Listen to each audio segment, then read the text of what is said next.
สวัสดีค่ะสวัสดีครับกราบนมัสการพระเดชพระคุณพระวิสุทธิวราภรณ์นะครับผู้ช่วยเจ้าวาดวัดเทพธิดารามวรวิหารครับแล้วก็ขอสวัสดีไปยังท่านผู้ชมนะครับที่รับชมอยู่ทางบ้านด้วยครับขอนำทุกท่านเข้าสู่รายการธรรมประทีปนะครับสำหรับรายการธรรมประทีปสำหรับวันนี้คือประจำวันพฤหัสบดีนะครับที่26กุมภาพันธ์พุทธศักราช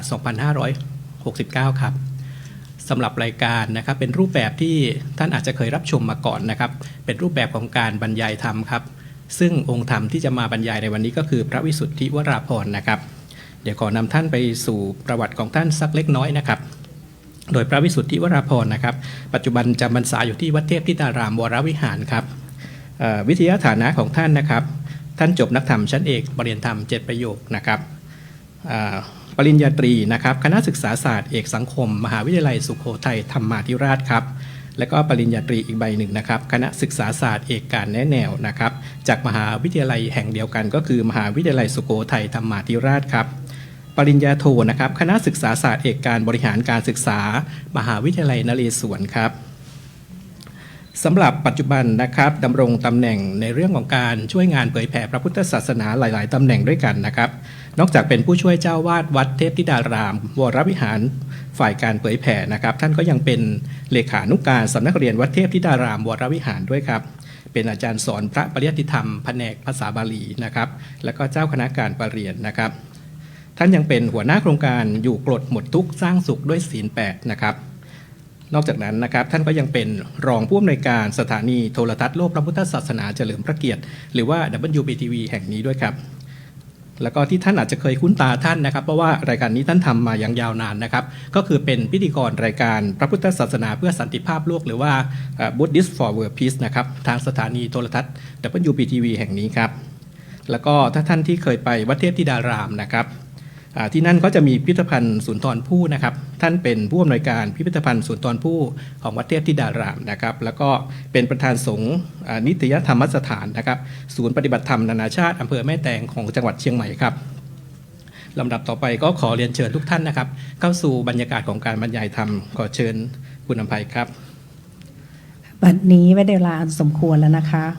ขอเรียนเชิญประธานในพิธีค่ะคุณพัชรีหลินวัฒนานะคะได้จุดเทียนธูปบูชาพระรัตนตรัยค่ะเรียนเชิญค่ะ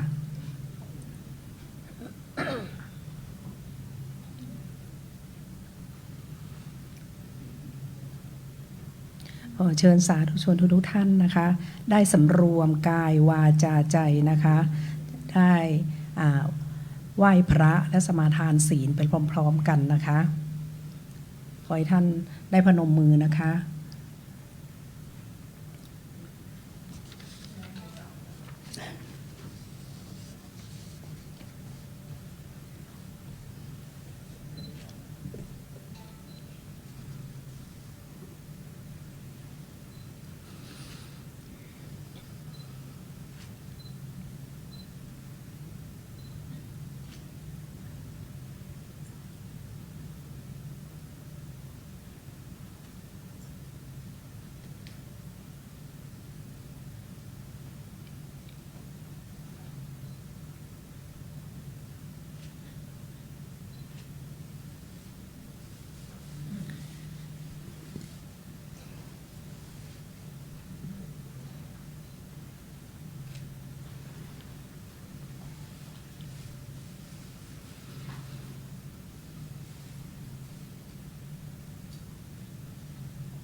ค่ะลำดับต่อไปนะคะขอเชิญสาธุชนทุกท่านนะคะได้ไหว้พระพร้อมกันค่ะอะระหังสัมมาสัมพุทโธภควาพุทธังภควันตังอภิวาเทมิสวาคาโตภควตาธัมโมธัมมังนัมสสามิสุปฏิปันโนภควโตสาวกสังโฆ สังฆังนะมามิมายังพันเตวิสุงวิสุงรักนัฏฐายะติสรเนนะสหปัญจศีลานิยาจามะทุติยัมปิมายังพันเต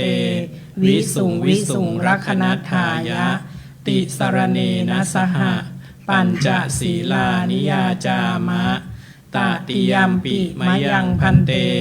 วิสุงวิสุงรักนัฏฐายะติสรเนนะสหปัญจศีลานิยาจามะนะโมตัสสะภะคะวะโตอะระหะโตสัมมาสัมพุทธัสสะนะโมตัสสะภะคะวะโตอะระหะโตสัมมาสัมพุทธัสสะนะโม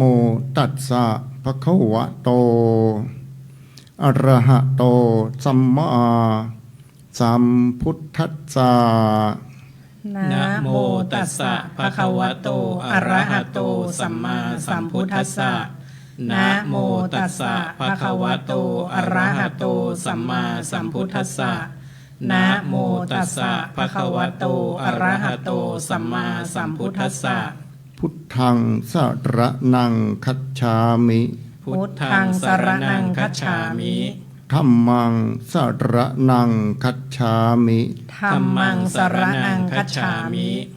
สังฆังสรณังคัจฉามิสังฆังสรณังคัจฉามิทุติยัมปิพุทธังสรณังคัจฉามิทุติยัมปิพุทธังสรณังคัจฉามิทุติยัมปิธัมมังสรณังคัจฉามิทุติยัมปิธัมมังสรณังคัจฉามิทุติยัมปิสังฆัง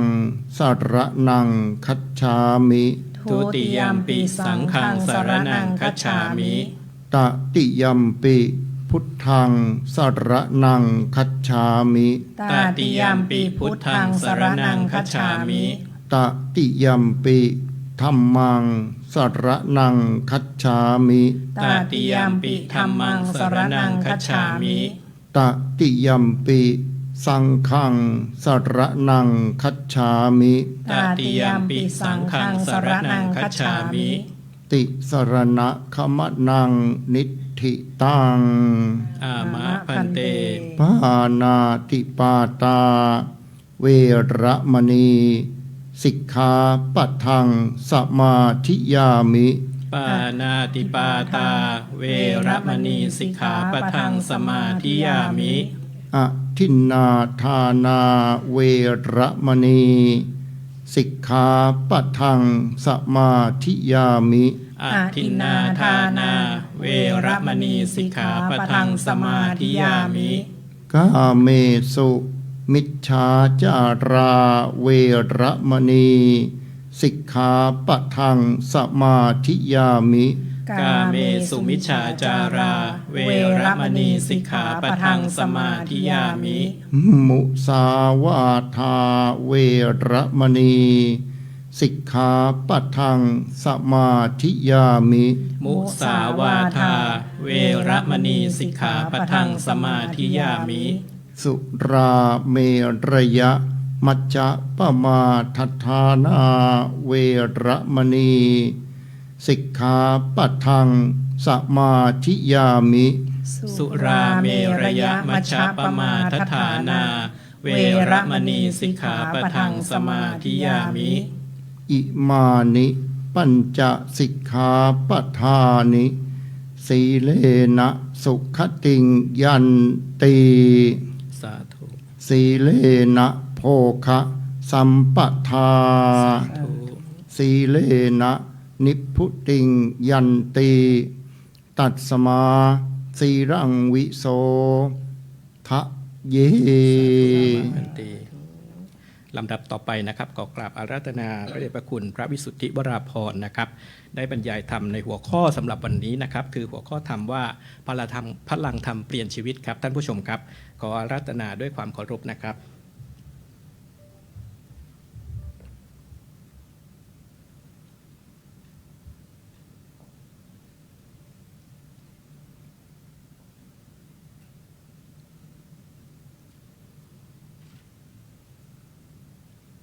ขอให้ท่านผู้ชมทั้งที่อยู่ที่นี่แล้วก็ที่อยู่ทางบ้านนะครับได้สำรวมนะครับ เพราะว่าธรรมะ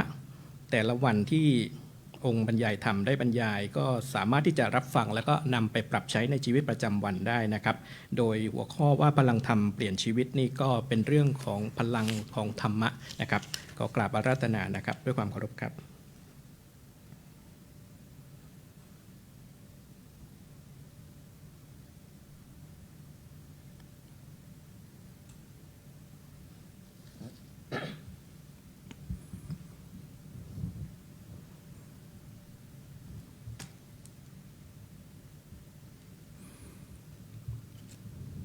ขออำนาจพุทธรัตน์กำจัดทุกข์ให้มีสุขยิ้มแย้มจิตแจ่มใสขออำนาจธรรมรัตน์กำจัดภัยให้ห่างไกลอย่ามีมาบีทาขออำนาจสังฆรัตน์กำจัดโรคให้วิโยคเว้นขาดดังปรารถนาให้ห่างไกลไร้โรคโชคหลั่งมา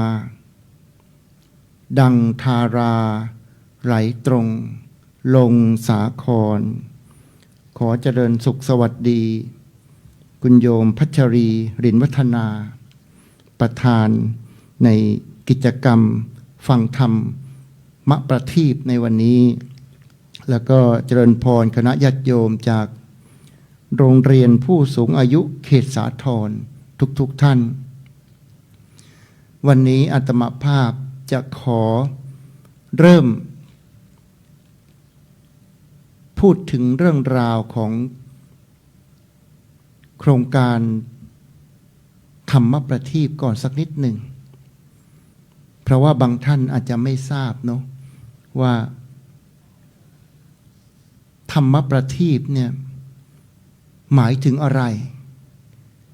เราอาจจะได้ยินกันจนคุ้นหูนะแต่ไม่ได้รู้ความหมายว่าทำไมจึงใช้ชื่อว่าธรรมประทีปคำว่าธรรมประทีปนั้นมาจาก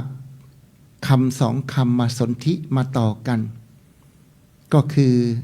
หนึ่งคำว่าธรรมะสองคำว่าประทีปธรรมะก็คือหลักความจริงหรือว่าคำสั่งสอนของพระพุทธเจ้าเป็นหลักความจริงของชีวิตเช่นเกิดแก่เจ็บตายเนี่ยเป็นต้น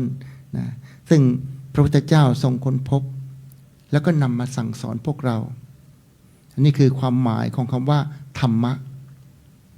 ส่วนปฏิปหรือว่าปฏิปะแปลว่าแสงสว่างนะแปลว่าแสงสว่างธรรมประทีปจึงแปลว่าแสงสว่างแห่งธรรมะนะเพราะฉะนั้นเมื่อเรามาฟังธรรมบรรยายในรายการธรรมประทีปก็คือเรามาเอาแสงสว่างจากธรรมะนั่นเองนะญาติโยมท่านสาธุชนทั้งหลายท่านทั้งหลายเคยประสบเหตุการณ์แบบที่บ้านไฟดับไหมเคยไหมอาจจะเป็นจากฟ้าผ่าไฟช็อตหรือว่าเสาไฟฟ้าล้มก็แล้วแต่อยู่ดีๆก็ดับมืดไปเลยทั้งบ้านเลยเคยเจอใช่ไหมคิดว่าทุกท่านน่าจะเคยเจออาตมาภาพก็เคยเจอพอไฟดับเนี่ยจะถามทุกท่านว่าทุกอย่างในบ้านเหมือนเดิมไหมใครบอกไม่เหมือนประตูยังอยู่ที่เดิมไหมโต๊ะยังอยู่ที่เดิมไหมรองเท้าอยู่ที่เดิมไหมมันยังอยู่ที่เดิมนะมันไม่ได้ไปไหนนะแต่ว่าเรามองไม่เห็นจริงไหมพอไฟดับเนี่ยมันมืดหมดเลยทุกอย่างอยู่ที่เดิมหมดแต่เรามองไม่เห็นพอมองไม่เห็นเกิดอะไรขึ้นก็เดินชนสิ เดินชนสะดุดล้มอย่างนี้เป็นต้นเพราะฉะนั้นเนี่ยปัญหาเนี่ยที่เราประสบในชีวิตเนี่ย ไม่ใช่เพราะไม่มีทางนะญาติโยมชีวิตของเราท่านที่ประสบปัญหาเนี่ยไม่ใช่เพราะไม่มีหนทางนะแต่เพราะไม่มีแสงแห่งธรรมะมันทำให้เรามืดไงใช่ไหมหนทางชีวิตเนี่ยมันต้องใช้แสงธรรมะในการเดินทางไม่งั้นมันมืดเหมือนกับไฟดับตัวอย่างเช่นเศรษฐี100 ล้านฆ่าตัวตายถามว่าเพราะอะไรสมบัติก็เยอะเงินทองก็เยอะแต่เพราะว่าแสงธรรมะมันไม่มีมันมืดมันดับใช่ไหมก็ชนนู่นชนนี่สุดท้ายก็ไม่ไหว ก็ไปเนี่ยเพราะฉะนั้นธรรมะเนี่ยจึงไม่ใช่เครื่องประดับในพระพุทธศาสนานะญาติโยมธรรมะทั้งหลายเนี่ย84,000 พระธรรมขันธ์เนี่ยไม่ใช่เครื่องประดับในพระศาสนาแต่ธรรมะคือไฟฉายหรือแสงสว่างสำหรับชีวิตของพวกเราสาธุดังๆพร้อมกันสาธุ เหมือนกับธรรมะประทีปในวันนี้ก็เช่นเดียวกันญาติโยมเป็นแสงสว่างแห่งธรรมะที่จะส่องให้ชีวิตของเรานั้นไม่มืดไม่สะดุดไม่ล้มกันวันนี้อย่างที่บอกว่าโรงเรียนผู้สูงอายุเขตสาทรมาเป็นเกียรติในรายการวันนี้ มาซิทอินมาเป็นเกียรติเหมือนรายการทีวีเลยมาซิทอินอยู่ข้างในเท่าที่มองดูเนี่ยบางท่านก็น่าจะ60 อัพเนาะนะใคร60 อัพยกมือขึ้นใคร60 อัพยกมือขึ้นยกเป็นฝรั่งไม่ต้องถามเพราะรู้แล้ว ฝรั่ง2 คนสามีภรรยานี่64กับ84จ้ะมิสเทียนานี่64แล้วก็มิสเตอร์เบนเนี่ย84ทั้ง2ท่านมาจากเดนมาร์กเป็นเพื่อนซีกันปีหนึ่งก็จะมาเยี่ยมครั้งหนึ่งนี่ก่อนจะกลับก็จะแวะมาร่วมกิจกรรมให้พาไปนู่นไปนี่ไปวัดไปวาได้หมดแหละนะทำงานในโบสถ์คริสต์แต่มากับพระก็เข้าโบสถ์พระด้วยนะสาธุดังๆพร้อมกันสาธุTina, I talk about you to Thai people to know that you work in the church of Christian religion. But when you come to Thailand, you follow me. Okay, thank you. นะบางท่าน60 อัพยกมือแล้วใช่ไหมเอาใคร70 อัพยกขึ้นมากกว่า70โอ้เยอะขึ้นเยอะเลยนะใคร80 อัพขอมือหน่อยอ๋อมี2 ท่านมี2 ท่านเอามือลงได้จ้ะ2-3 ท่านเนาะแสดงว่า70เนี่ยเยอะที่สุดใช่ไหม70อาตมานี่59ไม่ได้บอกหวยนะ59นะเดี๋ยวเดือนมีนานี่ก็จะเข้าสู่60แล้วนะย่าง60นิดหน่อยละนะเกิดเดือนมีนาก็จะได้60อย่างนี้เราจะบอกว่าอายุยืนได้ไหมญาติโยม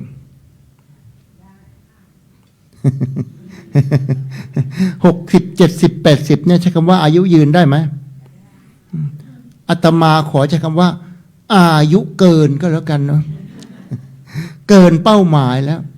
70 80เนี่ยถือว่าอายุเกินนะเดี๋ยวนี้50 60ก็ไปกันเยอะแล้วเพื่อนอาตมาเนี่ยนะอ่อนกับอาตมาต้องหลายปีก็ไปกันหลายคนแล้วแต่เรายังโชคดีเขายังไม่เอาไป ก็บอกยังไม่อยากไปยังอยากจะทำงานก่อนนะแต่ว่าไม่ว่าเราจะอายุเท่าไหร่นะญาติโยมนะเรายังเปลี่ยนแปลงชีวิตได้เสมอจำไว้นะไม่ว่าเราจะอายุ60 70 80ก็แล้วแต่เราสามารถเปลี่ยนแปลงชีวิตได้เสมอตราบใดที่เรายังมีลมหายใจอยู่ นะบางท่านบอกโอ้ยแก่แล้วทำอะไรก็ไม่ไหวจะมาเปลี่ยนแปลงอะไรกันตอนนี้เดี๋ยวก็จะตายแล้วเดี๋ยวก็จะไปแล้วมาเปลี่ยนแปลงอะไรกันต้องถามโยมว่า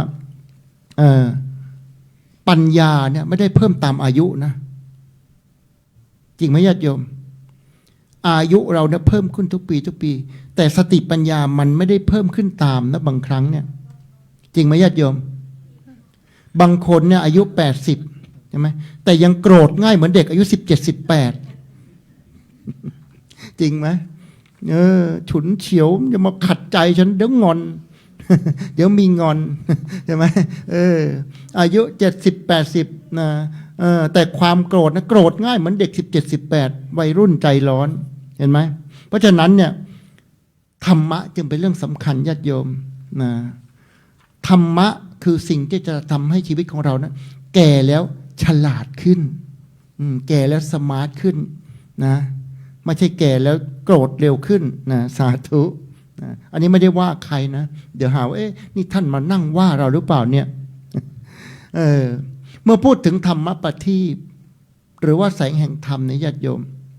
ธรรมะไม่ใช่ของไกลตัวเนี่ยญาติโยมบางคนอาจจะบอกว่าโอ้ยธรรมะเป็นเรื่องของพระของเจ้าเป็นเรื่องในวัดในวานะเป็นเรื่องของคนแก่ใกล้ตายนู่นนะค่อยปรึกษาธรรมะกันอันนี้ก็ไม่ได้ว่าใครนะ แต่อาตมาบอกว่าธรรมะเนี่ยคือเรื่องของทุกลมหายใจนะญาติโยมธรรมะเป็นเรื่องของทุกลมหายใจก็คือของทุกคนแหละถ้าเรายังมีลมหายใจอยู่เนี่ยธรรมะเป็นเรื่องที่ต้องใช้นะญาติโยมเวลาโกรธเนี่ยต้องใช้ธรรมะไหม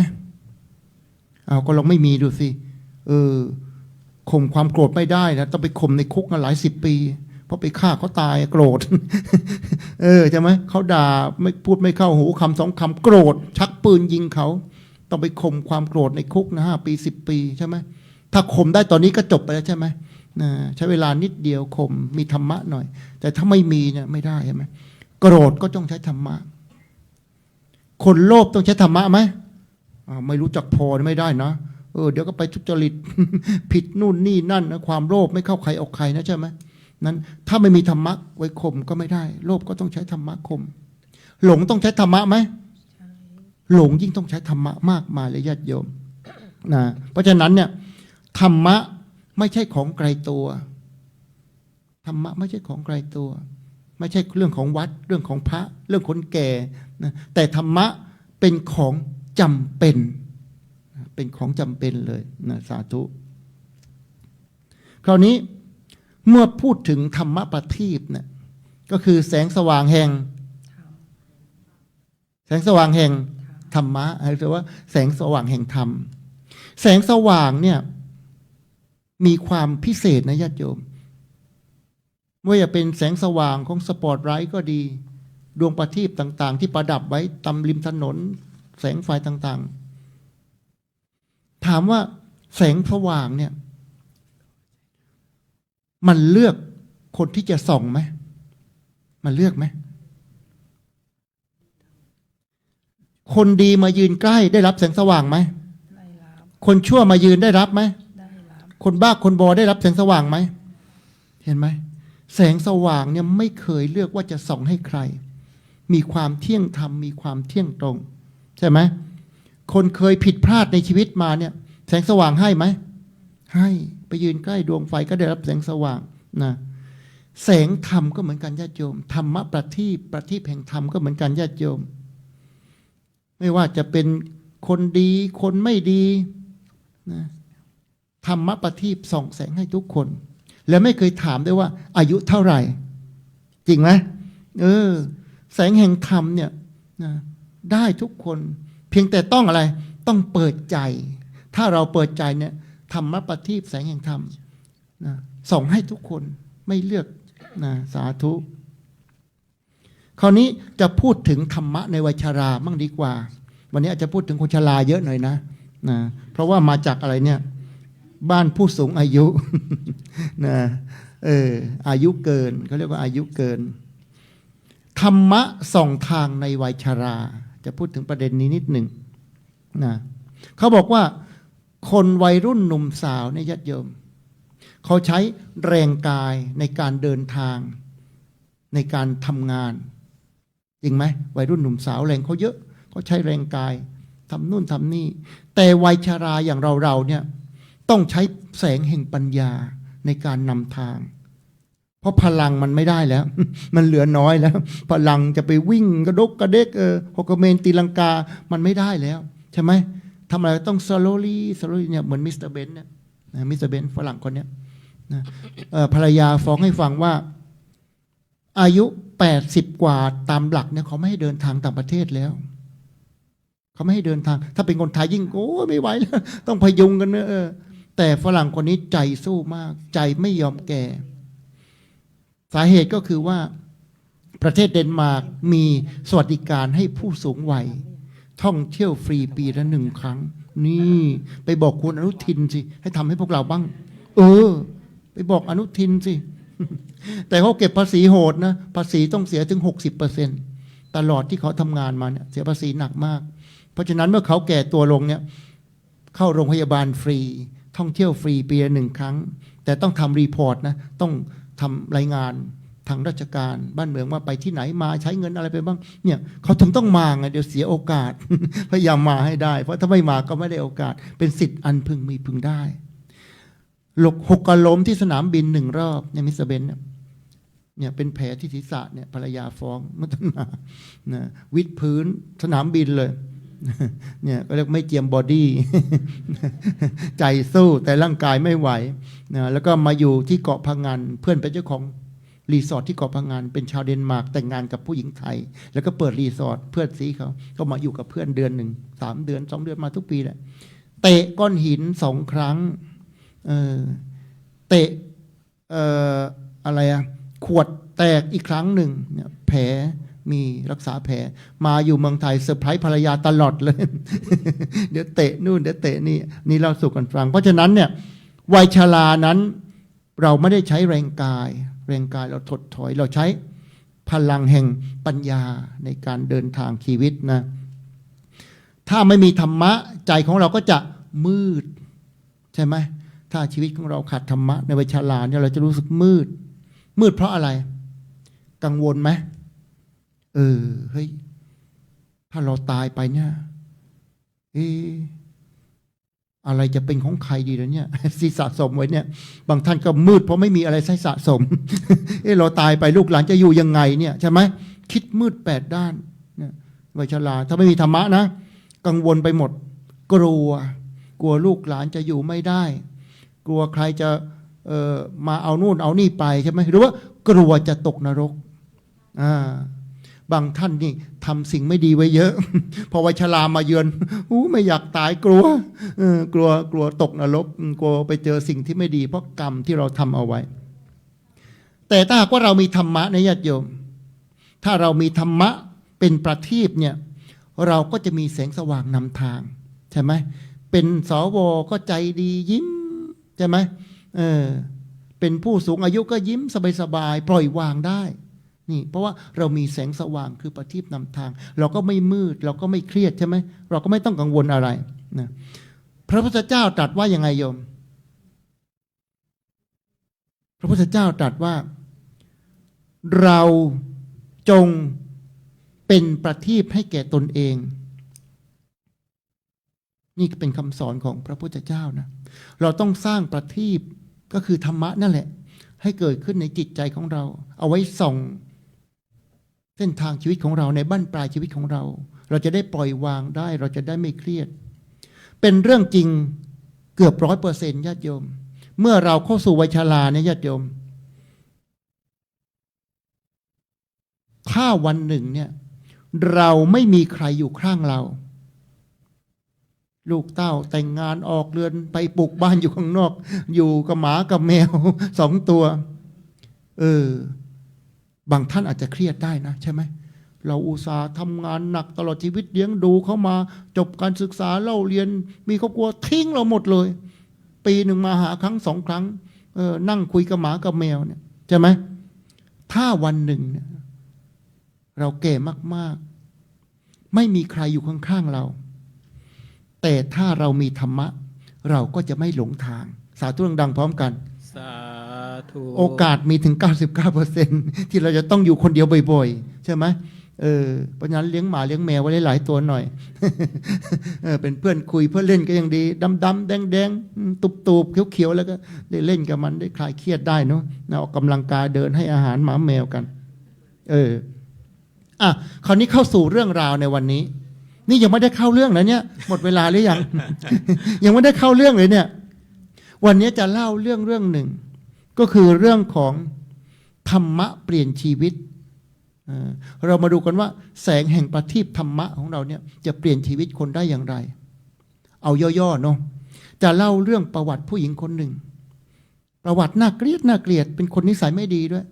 นะเกิดมารูปชั่วตัวดำแถมนิสัยเลวอีกนะแต่สุดท้ายธรรมะเปลี่ยนชีวิตได้เมื่อแสงสว่างแห่งธรรมส่องเข้าถึงชีวิต everything change นะทุกอย่างเปลี่ยนแปลงนางคุทุตราโยมชื่อนางคุทุตราเป็นหญิงรับใช้ของพระนางสามาวดีอยู่ในวังโยมในวังของพระเจ้าอุเทนนะเมืองโกสัมพี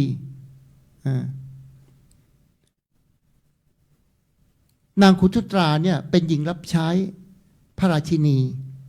พระราชาจะให้ค่าดอกไม้วันละ8 กหปณะนะ8 กหปณะไปซื้อดอกไม้มาตกแต่งเจกันประดับโต๊ะเตียงตั้งในตำหนักของพระราชินีให้วันละ8 กหปณะนางคุทุตราเนี่ยเกิดมาเป็นหญิงหลังค่อมตัวเตี้ยน่าเกลียดแต่ก็พระราชินีก็ยังให้โอกาสเอ็นดูให้ทำงานเป็นคนจัดแต่งดอกไม้ในวังนางก็วิ่งไปซื้อดอกไม้ทุกวัน8 กหปณะซื้อมาแค่4 กหปณะที่เหลือไปไหนรู้ไหมนี่ฉลาดนะเนี่ยอีก4 กหปณะคือจิ๊กเอาไว้คอร์รัปชันวันละ4 กหปณะหลายปีด้วยนะติดต่อกันมาหลายปีนางก็ทำอย่างเงี้ยเป็นขี้ข้ารับใช้แต่มีตังเก็บ ไม่ธรรมดาเก็บตังได้ทุกวันวันละ4 กหปณะไม่มีใครรู้เลยปรากฏว่าวันหนึ่งเนี่ยเจ้าของร้านดอกไม้นิมนต์พระพุทธเจ้ามาแสดงธรรมโปรดคือมาฉันที่บ้านนิมนต์พระพุทธเจ้ามาเสวยที่บ้านเจ้าของร้านเนี่ยอยู่คนเดียวไม่มีใครช่วยก็เลยบอกนางคุทุตราว่านี่เธอเป็นลูกค้าขาประจำมาซื้อดอกไม้เราประจำวันนี้ช่วยเป็นเพื่อนอังคาดพระพุทธเจ้าหน่อยอังคาดก็คือบำรุงเลี้ยงดูถวายพระตาหารมาช่วยหน่อยช่วยจัดข้าวจัดของล้างบาตรใส่อาหารช่วยเราหน่อยเดี๋ยวเราจะให้ดอกไม้เพิ่มอีกพิเศษให้ดอกไม้อีกเท่าตัวนึงเลยสำหรับเธอช่วยงานเราก่อนอย่าเพิ่งรีบกลับนางคุทุตราก็ดีเหมือนกันเนาะเราก็อยู่ในรั้วในวังไม่เคยเข้าเฝ้าพระพุทธเจ้าวันนี้โชคดีเนาะมาซื้อดอกไม้ได้ฟังธรรมได้อังคาดเลี้ยงดูพระพุทธเจ้านางก็ตกลงก็ยินดีก็ช่วยจัดข้าวปลาอาหารเลี้ยงดูพระพุทธเจ้าเสวยเสร็จแสดงธรรมสิเป็นกฎว่าเป็นธรรมเนียมของพระพุทธเจ้าเมื่อไปเสวยที่ไหนไปนะก็จะแสดงธรรมปิดท้ายรายการนิดหนึ่งปรากฏว่าเจ้าของร้านดอกไม้บอกว่านี่เธออย่าเพิ่งรีบกลับเป็นเพื่อนฟังธรรมด้วยประนมมือฟังธรรมกันมาเป็นเพื่อนหน่อยฟังไปฟังมานางคุทุตราบรรลุโสดาบันสาธุดังๆพร้อมกันสาธุไม่ได้ตั้งใจนะเนี่ย ซื้อดอกไม้ขาประจำนะชวนให้ช่วยฟังธรรมพอฟังธรรมเสร็จบรรลุโสดาบันเอาแล้วสิจิตมันเปลี่ยนแล้วไงมันเจอแสงสว่างแห่งประทีปธรรมะเข้าไปเฮ้ยวันนี้เราเป็นพระโสดาบันนี่ศีลต้องบริบูรณ์นะเอาแล้วสิพิจารณาตัวแล้วสิเฮ้ยศีลเราด่างพร้อยมาตลอดตอนนี้ศีลเราต้องบริบูรณ์เราเป็นพระโสดาบันซื้อดอกไม้8 กหปณะวันนั้นซื้อเต็มเลยบวกกับดอกไม้ที่เจ้าของร้านเพิ่มให้อีกเท่าตัวหนึ่งโอ้โหไป1 คันรถตุ๊กๆเลยวันนี้ขนดอกไม้ไปเต็มตำหนักเลยพระนางสามาวดีเห็นเข้าอ้าวทำไมดอกไม้เยอะเกินพระราชาให้เงินเพิ่มหรือ ก็ถามพระนางพระเทวีก็ตัดถามนางคุทุตราบอกว่าไม่ได้เพิ่มเพคะหม่อมฉันซื้อมามากกว่าเดิมทำไมล่ะนางก็เลยไล่ฟังว่าที่ผ่านมาหลาย10 ปีกิ๊กวันละ4 กหปณะวันนี้เป็นพระโสดาบันแล้ว ใจมีธรรมะไม่ผิดศีลก็เลยซื้อมา8บวกกับเจ้าของร้านเพิ่มมาอีกก็เลยเยอะเลยโอ้โหพระนางสามาวดีพระเทวีของพระราชาคิดว่าโกรธไหมต้องโกรธไหมถูกจิกเงินไป1/2ตลอดหลาย10 ปีมาเนี่ยถ้าเป็นเราโกรธไหมโกรธหรือไม่โกรธดี โกรธหรือไม่โกรธดีโกรธบ้างไม่โกรธบ้างกันแล้วกันว่าคนละครึ่งทางนะสามาวดีนั้นนางก็ไม่ธรรมดานะนางก็มีคุณธรรมเมื่อทราบว่าคนใช้จิกไปวันละ4 กหปณะตลอดหลาย10 ปีวันนี้ความจริงเปิดเผยแต่มาสะกิดหูตรงที่ว่าเพราะฉันเป็นพระโสดาบันแล้วฉันจึงไม่จิกอีกต่อไป เอาสิเจ้านายฟังแล้วสะกิดใจมากเลยเฮ้ยจริงเหรอเป็นขี้ข้ารับใช้เนี่ยนะไปฟังธรรมบรรลุมาแล้วบอกว่าบริสุทธิ์ผุดพองไม่จิ๊กไม่ทุจริตอีกต่อไปแล้วสามอดีซึ่งเป็นเจ้านายเนี่ยเป็นเจ้าหญิงสามอดีก็เลยเทสเลยเอาอย่างนี้เธอถ้าอย่างนั้นเนี่ยเธอจงแสดงธรรมเหมือนกับที่ฟังมาจากพระพุทธเจ้าให้พวกเราฟังหน่อยสิพวกเรามีกัน500 คนเนี่ยบริวารเนี่ยอยากฟังธรรมที่เธอบอกว่าเธอบรรลุน่ะนางคุจุตราก็จัดการให้เลยคุณนั่งอาสนะสูงหยิบตลปัดมาแสดงธรรมญาติโยมต้องเข้าใจว่าสมัยพุทธกาลเนี่ยตลปัดเนี่ยมีไว้แสดงธรรมนะไม่ได้ไว้ให้ศีลไม่ได้มีไว้พิจารณาพระบังสุกุลนะสมัยพุทธเจ้าทรงพระชนอยู่ตลปัดมีไว้เพื่อแสดงธรรมพระพม่ายังใช้อยู่ศรีลังกายังใช้อยู่ไม่เชื่อไปดูสิเวลาเขาแสดงธรรมเขาถือพัดไว้อย่างเงี้ยจริงไหมเคยไปพม่าไหมศรีลังกาพระศรีลังกาก็จะถืออาตมาก็เคยถือนะไปแสดงธรรมที่ศรีลังกาเขาบอกว่าyou should have the fan in your hand แล้วก็ถือแล้วก็พุทธธรรมะไปด้วยนี่เพราะว่าเขาถือตามพระไตรปิฎกนางคุจุตราก็เหมือนกันเมื่อจะให้แสดงธรรมนางก็ต้องทำตัวเหมือนพระบอกขอตลปัดด้วยนางก็หยิบตลปัดมาก็แสดงธรรมปรากฏว่าหญิงเหล่านั้นฟังธรรมเสร็จบรรลุธรรมสาธุดังพร้อมกันสาธุ ฟังธรรมจากคนรับใช้บรรลุธรรมเป็นเกิดความศรัทธาเลื่อมใสเพราะฉะนั้นคฤหัสถ์แสดงธรรมได้ไหมได้นี่ไงอาจารย์เบียร์รู้ไว้ซะเลยไม่ต้องไปเถียงกันหรอกไปอ่านเรื่องพระนางสามวดีนะในธรรมปัฏฐกถาทั้งบทภาคที่2มาจากพระสุตตันตปิฎกนางคุจุตรานี่ไงแม่แบบบวชที่ไหนเราถือตลปัดด้วยนะอาจารย์เบียร์ยังไม่ถือตลปัดเลยถือกระโถนใช่ไหมเห็นไหมเนี่ยอาตมาฟังก็จริงเว้ยคฤหัสถ์ก็แสดงธรรมได้นะนางคุจุตราก็ต่อจากนั้นเป็นต้นมาเนี่ยพระนางสามวดีและบริวาร500 คนมีคำสั่งนะออกราชกิจจานุเบกษาเลยว่าต่อไปนี้ผู้หญิงคนนี้ไม่เหมาะแก่การทำงานต่ำช้าด้วยการเป็นขี้ข้าจัดดอกไม้นางมีคุณธรรมสูงควรแก่การเป็นนักแสดงธรรมสาธุดังพร้อมกันสาธุนางกลายเป็นนักเทศในวังไปเลยมีหน้าที่ไปวัดฟังธรรมแล้วเอามาเทศต่อนี่คือบทบาทของนางคุจุตรานะเพราะฉะนั้นเนี่ยธรรมะจึงเปลี่ยนอะไรเปลี่ยนชีวิตจากนางทาสีกลายเป็นครูสอนธรรม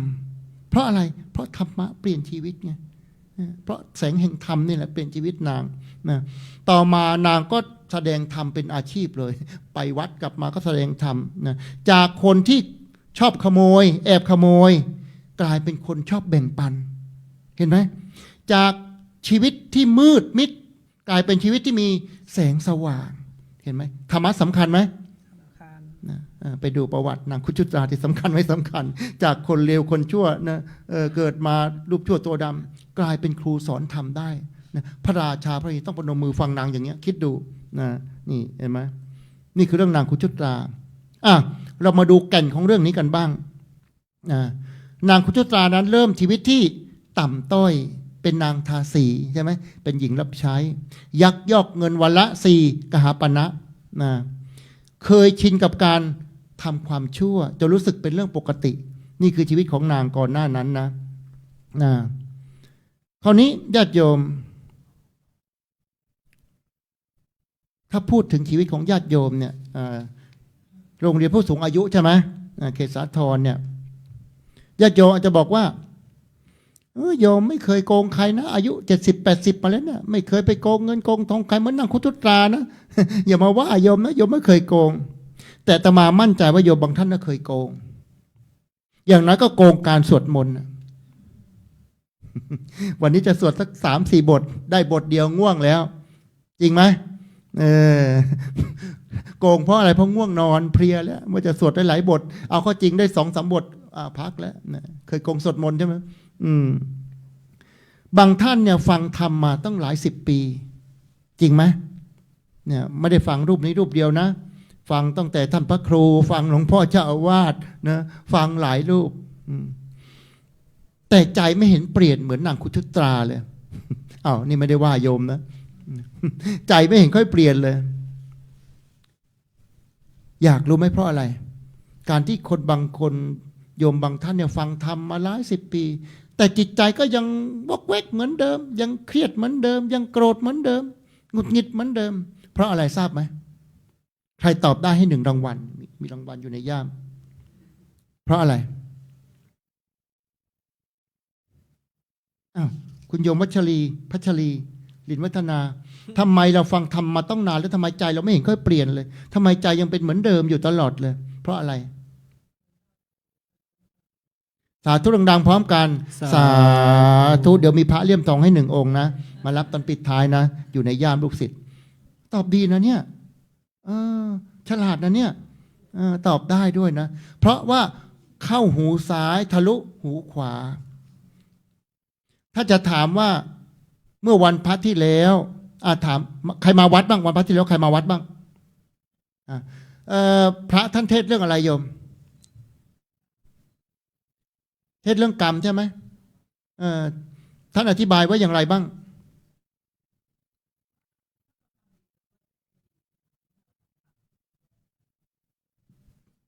ท่านขึ้นภาษาบาลีว่าไงเห็นไหมจำไม่ได้แล้วแต่ถามว่าท่านขึ้นบาลีว่ายังไงถามว่าเราไม่ได้เรียนบาลีใช่ไหมแต่ถามว่าเมื่อเช้าโยมทานข้าวกับอะไรตอบสิโยมพัชรีเมื่อเช้าทานข้าวกับอะไรโยมด้านหน้านี้เมื่อเช้าทานข้าวกับอะไรก็ยังจำได้อีกเนาะก็ยังจำได้อยู่นะว่าไม่ได้ทานท่านต่อไปอีกท่านหนึ่งถามว่าทำไมจำได้เพราะมันกินเข้าไปทางปากไง มันกินเข้าไปทางปากเพื่อมันลงไปสู่กระเพาะแต่ธรรมะเนี่ยมันเข้าหูซ้ายทะลุหูขวามันจำยากนะสาธุดังพร้อมกันสาธุนี่พูดเรื่องจริงนะธรรมะเนี่ยเข้าหูซ้ายทะลุหูขวามันไม่เหมือนของกินของกินมันกินเข้าไปใช่ไหมมันลงสู่กระเพาะมันก็จำได้ใช่ไหมเมื่อวานกินอะไรก็ยังพอจำได้ใช่ไหมจำได้แต่ธรรมะเนี่ยไม่แน่คืนเดียวก็ลืมแล้วใช่ไหมเพราะว่าเราไม่ได้กินเนี่ยไม่ได้ปฏิบัติเพราะเราไม่ได้ปฏิบัติตามถ้าเราปฏิบัติตามมันจะไม่ลืมมันจะจำได้สาธุนะ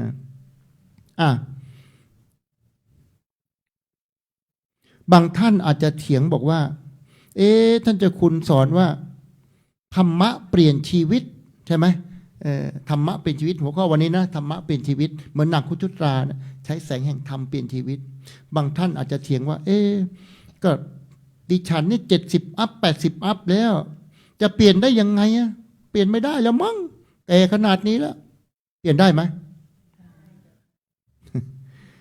ความดันมีขึ้นมีลงไหมน้ำตาลมีขึ้นมีลงไหมแล้วจิตใจทำไมจะขึ้นจะลงมั่งไม่ได้สาธุดังพร้อมกันถ้าเรามีธรรมะเนี่ยเปลี่ยนได้ใช่ไหมตราบใดที่ความดันยังขึ้นยังลงได้เนี่ยธรรมะก็ขึ้นสู่ใจของเราได้เช่นเดียวกันสาธุอีกครั้งหนึ่งสาธุเพราะธรรมะไม่จำกัดวัยจำกัดไหมไม่จำกัดวัยเพียงแต่เปิดใจให้ธรรมะเข้าหาเท่านั้นแหละเนี่ยวันนี้เปิดใจเห็นไหมเปิดใจโอ้โหตั้งใจมากันเนี่ยนั่งกันเป็นแถวเนี่ยเพราะเราเปิดใจเรา open mind ฝรั่งก็ยังเปิดใจวันนี้เดี๋ยวจะไปแปลให้ฟังที่วัด ฟังรู้บ้างไม่รู้เรื่องบ้างนะเพียงแต่เราเปิดใจธรรมะไม่จำกัดวัยโยมเด็กก็มาฟังได้ผู้ใหญ่ก็มาฟังได้จ้ะเอาใกล้จบแล้วจะอ่านกรให้ฟังนิดหนึ่งอยากฟังกรอนไหมเอากรอนนิดหนึ่งนะใจเย็นนะขออีกนิดเดียวนะวัยชราเนี่ยนะวัยผู้สูงวัยเนี่ยเขาบอกว่าเป็นวัยที่อยู่ในช่วงเก็บเกี่ยวผลของกรรมเอาแล้วสิ เป็นวัยที่เราจะต้องเก็บเกี่ยวผลของกรรมนะวัยหนุ่มสาวคือช่วงในวัยของการหว่านพืชใช่ไหมปลูกพืชปลูกผักใช่ไหมปลูกนู่นปลูกนี่แต่ในวัยชราเนี่ยเป็นวัยเก็บเกี่ยวเข้าใจไหมเช่นในวัยหนุ่มวัยสาวขยันทำงานเก็บเงินฝากธนาคารไว้นะซื้อทองซื้อแหวนมีบ้านมีที่มีรถมีทุกอย่างนะมีทุกอย่างพอแก่ชราก็เก็บเกี่ยวใช่ไหมมันก็ไม่ต้องทำงานหนักไปเที่ยวก็ได้ไปทำวัดก็ได้ไปทำบุญก็ได้ไปนู่นไปนี่เห็นไหม วัยหนุ่มสาวเป็นวัยหว่านพืชวัยชราเป็นวัยเก็บเกี่ยวผลผลิตนะเพราะฉะนั้นเนี่ยเขาจึงบอกว่าถ้าหว่านโกรธก็จะต้องเก็บเกี่ยวความโดดเดี่ยวเห็นไหมบางท่านโดดเดี่ยวเพราะอะไรเพราะเราเป็นคนขี้โกรธลูกหลานมันก็เจิงหมดจริงไหมบางท่านอาจจะไม่จริงนะบางท่านอาจจะจริงนะแต่มีส่วนเกิดขึ้นได้ถ้าเราหว่านความโกรธบ่อยๆนะในวัยอายุมากๆลูกหลานมันก็เบื่อใช่ไหมมันก็ไม่อยากเข้าใกล้เราเป็นคุณยายใจร้ายคุณยายปักจัดคุณยายพูดมากคุณยายขี้บ่นลูกหลานกระเจิงเพราะฉะนั้นถ้าเราหว่านความโกรธเราก็จะต้องเก็บเอาความโดดเดี่ยวถ้าเราหว่านความเมตตาเราก็จะเก็บเอาความอบอุ่นหลานมานี่สิลูกมานวดให้ย่าหน่อยยังไงบ้างล่ะลูกวันนี้สนุกไหมลูกกินขนมหรือยังนู่นเราหว่านความเมตตาให้กับลูกหลานพอแก่ชราเราก็จะได้รับความอบอุ่นเราจะได้เก็บเกี่ยวความอบอุ่นนี่เป็นเทคนิคนะบางท่านยัง60อัพเนี่ยยังพอได้อยู่นะยังพอได้อยู่ยังหว่านอะไรบ้าง รีบหว่านผลเอาไว้ได้ไปเก็บเกี่ยวจำไว้ว่าถ้าหว่านความโกรธจะต้องเก็บเอาความโดดเดี่ยวถ้าเราหว่านเมตตาคือพืชเมตตาเนี่ยเอาไว้เราก็จะได้เก็บเกี่ยวเอาผลคือความอบอุ่นญาติโยมบางท่านบอกว่าลูกหลานไม่เคยมาเยี่ยมเลยเนี่ยนะจะต้องไปอยู่บ้านพักคนชราซะแล้วเนี่ยลูกหลานไม่มาดูมาแลเลยนะอาตมาก็ไม่ได้ตำหนิอะไรนะญาติโยมแต่อยากจะถามคำถามชวนคิดว่าเมื่อตอนที่ลูกหลานอย่างเล็กๆเนี่ยเรามีเวลานั่งคุยกับเขาไหมเรามีเวลานั่งฟังเขาระบายความทุกข์ปัญหาให้ฟังไหมนี่แหละสำคัญเลยนี่คือต้นเหตุถ้าเราไม่ห่างเหินเรามีความเมตตาเป็นคนปู่ย่าตายายลุงป้านาที่จิตใจดีงามใกล้ชิดกับลูกกับหลานเอาไว้เนี่ย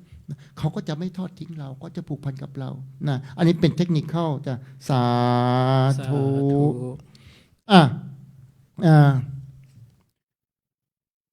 ถ้าจะถามว่าการทำบาปเนี่ย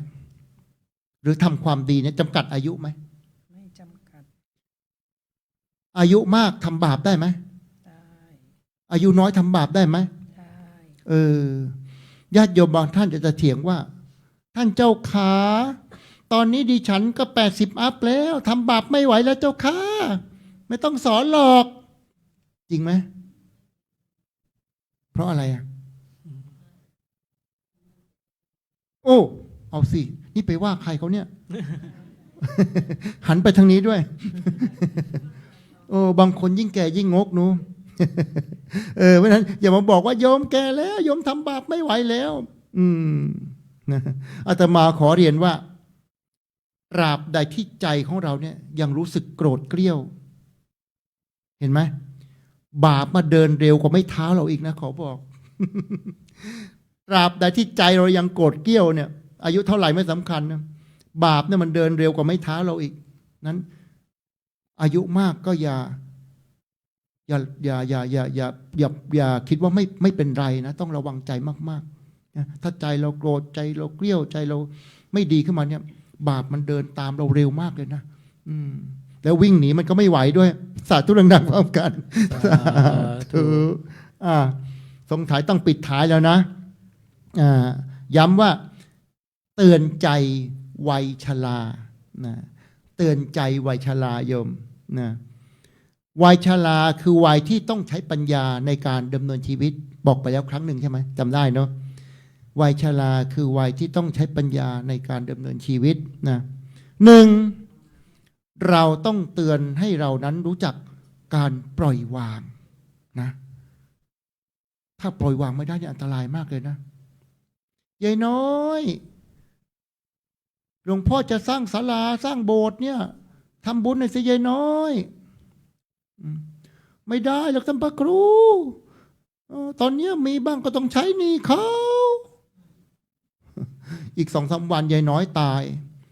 ลูกชายเป็นนายพลมากราบหลวงพ่อถามว่าท่านนายพลคุณแม่ทิ้งสมบัติไว้เท่าไหร่ไม่มากท่าน30 กว่าล้านสาธุดังพร้อมกันสาธุเขาเรียกไม่รู้จักปล่อยวางไม่ได้ยังยึดมั่นถือมั่นยังห่วงอยู่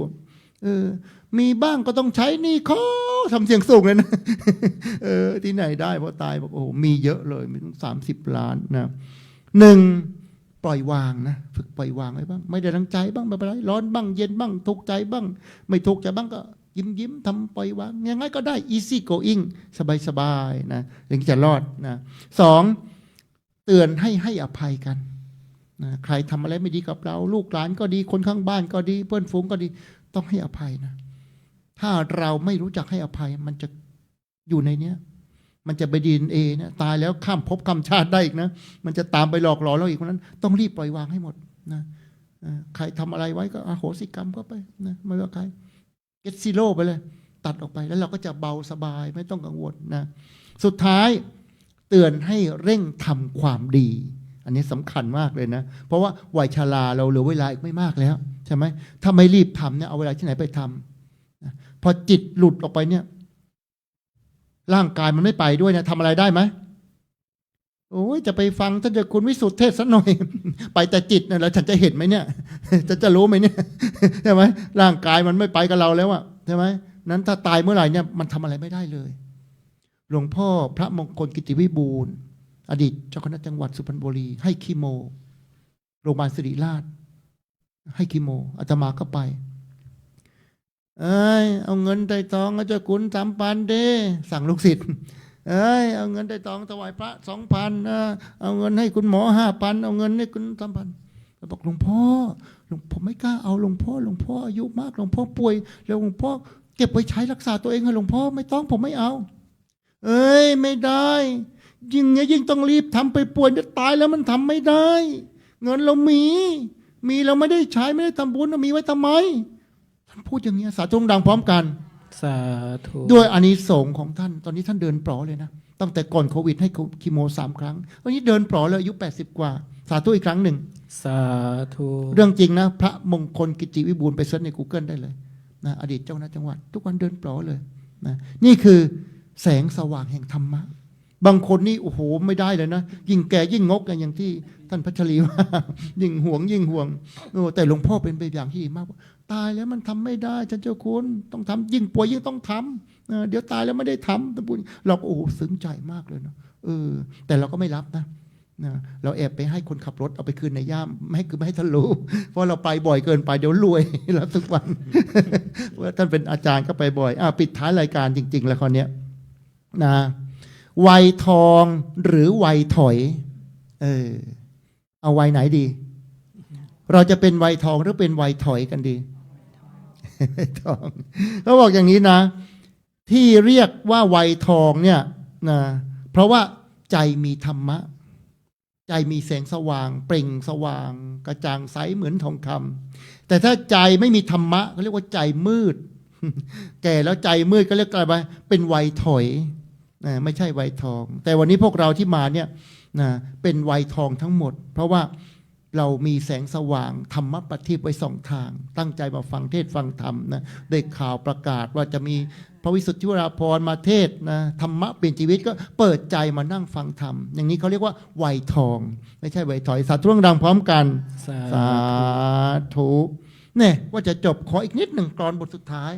นะอย่าเพิ่งมองคอนนะอย่าโกรธนะห้ามโกรธนะให้กลอนอีกบทหนึ่งว่าตามเลยไหมเอาไหมว่าร้องกลอนกันให้ใจผ่องใสชีวิตคดงอเพราะกายค่อมใจยังพร้อมเปลี่ยนวิถีแสงธรรม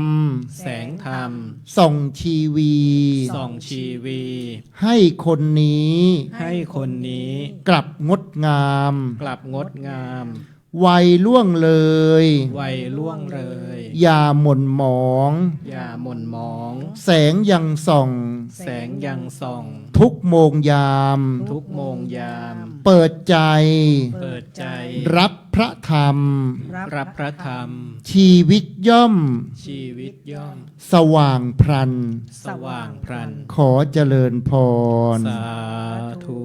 เอาละวันนี้เวลาในการบรรยายเรื่องธรรมะพลิกชีวิตก็หมดเวลาลงแต่เพียงเท่านี้ ท้ายที่สุดนี้ก็ขออวยพรให้ญาติโยมนะให้คุณโยมพัชรีแล้วก็ชมรมผู้สูงอายุเขตสาทรใช่ไหมทุกท่านที่มาเปิดใจรับแสงธรรมะแสงประทีปธรรมในวันนี้ขอคุณงามความดีทั้งหลายทั้งปวง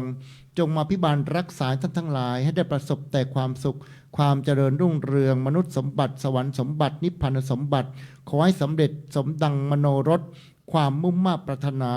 จงทุกประการด้วยกันทุกท่านทุกคนเทิน สาธุ ค่ะการบรรยายธรรมะในวันนี้นะคะด้วยพระเดชพระคุณพระวิสุทธิวราพรนะคะวัด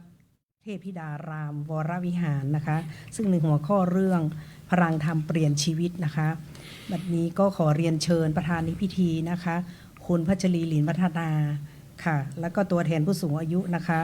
คุณสุขุมพรนะคะเฉลยวาเรศนะคะถวายเครื่องไทยธรรมค่ะ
ขอขอบพระคุณค่ะตัวแทนผู้สูงอายุในวันนี้นะคะคุณสุขุมพลนะคะเฉลยวาเรศนะคะซึ่งเป็นตัวแทนของกลุ่มผู้สูงอายุค่ะในวันนี้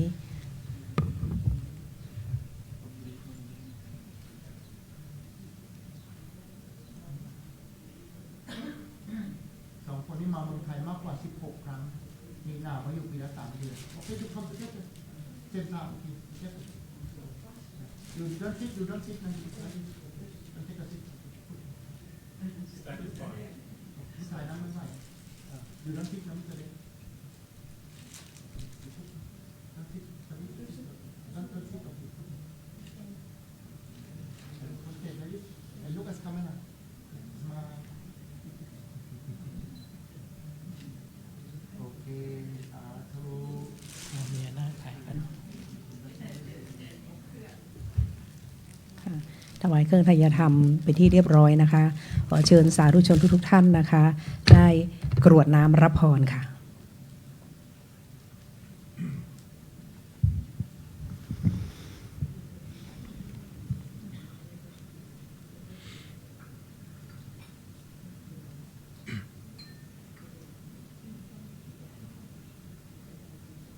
You can hear together. ด้วยกันเลยก็ได้ด้วยกันเลยก็ได้ You hear together. Yeah. With her together.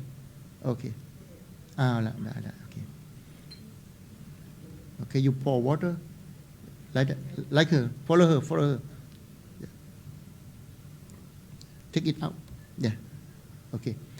ยะถาวาริวหาปุราปริปุเรนติสาครังเอวะเมวะอิโตทินังเปตานังอุปกัปปติอิชิตังปัตถิตังตุมหังขิปะเมวะสมิจฉตุสัพเพปูเรนตุสังกปาจันโทปนรสโสยะถามณิโชติระโสหิยะถาสัพพีติโยวิวัชชันตุสัพพะโรโควินัสสตุมาเตภวัตวันตรายโยสุขีที่คายุโกภวะอภิวาทนาสีริสะ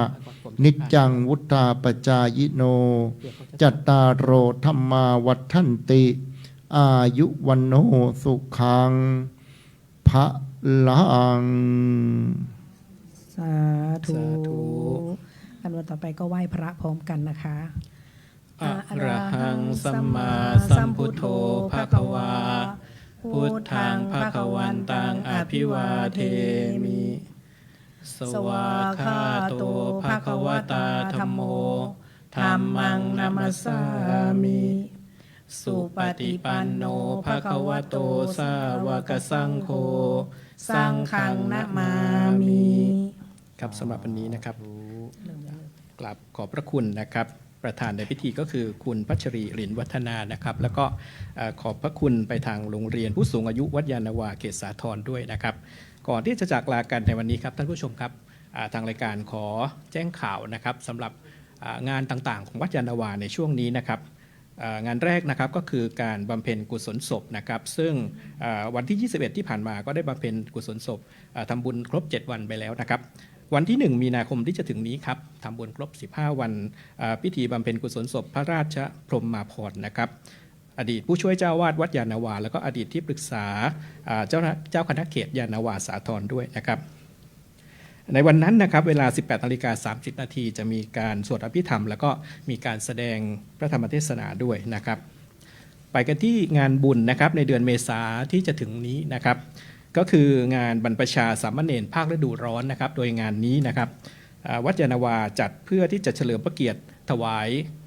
พระราชกุศลนะครับแด่สมเด็จพระกนิษฐาธิราชเจ้ากรมสมเด็จพระเทพรัตนราชสุดาสยามบรมราชกุมารีนะครับจะมีขึ้นในวันที่2 เมษายนนะครับในปีนี้นะครับโดยงานนี้นะครับรับสมัคร79 คนนะครับสำหรับลูกหลานที่มีอายุตั้งแต่8 ถึง 18 ปีนะครับงานนี้ฟรีนะครับท่านผู้ชมครับเป็นการบรรพชานะครับโดยเปิดรับสมัครตั้งแต่วันนี้ถึงวันที่22 เมษายนนะครับในปีนี้นะครับไปกันที่กิจกรรมบุญต่อไปครับขอเชิญสาธุชนทั้งหลายนะครับบำเพ็ญทานรักษาศีลและก็เจริญจิตตภาวนานะครับในวันมาฆบูชาที่จะถึงนี้วันที่3 มีนาคม 2569นะครับโดยทางวัดยานนาวาก็จะมีพิธีต่างๆนะครับคล้ายๆกับทุกๆปีที่ผ่านมานะครับเป็นกิจกรรมบุญต่อไปนะครับขอเชิญทุกท่านนะครับถ้าใครที่อยากจะเติมบุญเติมพลังให้กับชีวิตนะครับขอเชิญร่วมสั่งสมเสบียงบุญนะครับค้ำจุนเผยแผ่พระพุทธศาสนานะครับโดยกองทุนละ9 บาทนะครับโดยรายละเอียดนะครับท่านสามารถที่จะสอบถามได้รายละเอียดที่ขึ้นอยู่หน้าจอตอนนี้นะครับหรือว่าถ้าเกิดว่าท่านใดที่สงสัยมีข้อสงสัยที่นอกเหนือจากนี้นะครับก็สามารถที่จะอินบ็อกซ์เข้ามาถามได้ที่สถานีวิทยุโทรทัศน์โลกพระพุทธศาสนานะครับหรือว่าจะโทรมาถามที่2 เบอร์นี้นะครับคือเบอร์ท่านพระครูโกศลวิบูลย์กิจนะครับ0817132255นะครับแล้วก็อีกเบอร์หนึ่งนะครับของคุณอัมภัยสุภานะครับ0817932203ครับสำหรับวันนี้เดี๋ยวเชิญพระภัยเลยครับค่ะสำหรับวันนี้ก็ขอลาเป็นเพียงเท่านี้ก่อนนะคะสวัสดีค่ะสวัสดีครับ